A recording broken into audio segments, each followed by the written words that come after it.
clearing the stage now because you're going to see us dancing.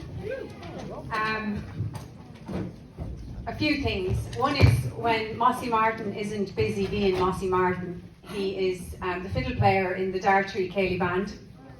Fantastic Ceol band. So it's such a joy to hear him play for the dancing tonight, and some of us are trying to keep up with him. So they're going to do a set dance. When I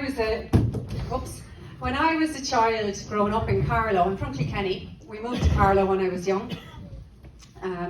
Because you wouldn't commute in those days, you wouldn't drive 20 miles to go to work. You must be joking, you moved house. And my father worked in the Carlow Lodge, and he ran Ceilís all through the 70s and 80s. And people are still talking about them today. When I meet people in Carlow, they say to me, "Do you remember the Ceilís?" And I'm like, "Yeah, I was about 8 or whatever." But anyway, I always thought set dancers were very grumpy people, because the Ceilís were great crack, right? But I was also brought to the set dances, and you wouldn't see the same people at the dances. They'd be different. And the set dancers would give out hell if you didn't know the steps, and the Ceilí dancers didn't care less.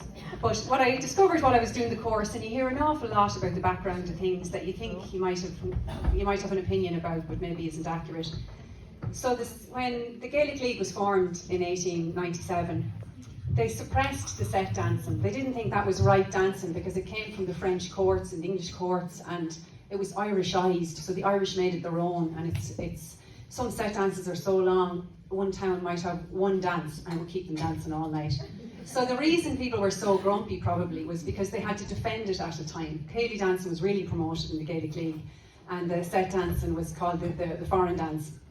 So you're going to see a little bit of one of the foreign dances tonight. It's not being suppressed anymore, you'll be pleased to know, and they're all great crack, and there's nobody grumpy at all. Marianne has done great work, and Frank Fox came in to see us, and he did some great work too. We're really grateful to them. This is part 5 of the Caledonian Set, and I'll hand it over now to the dancers. Thanks very much.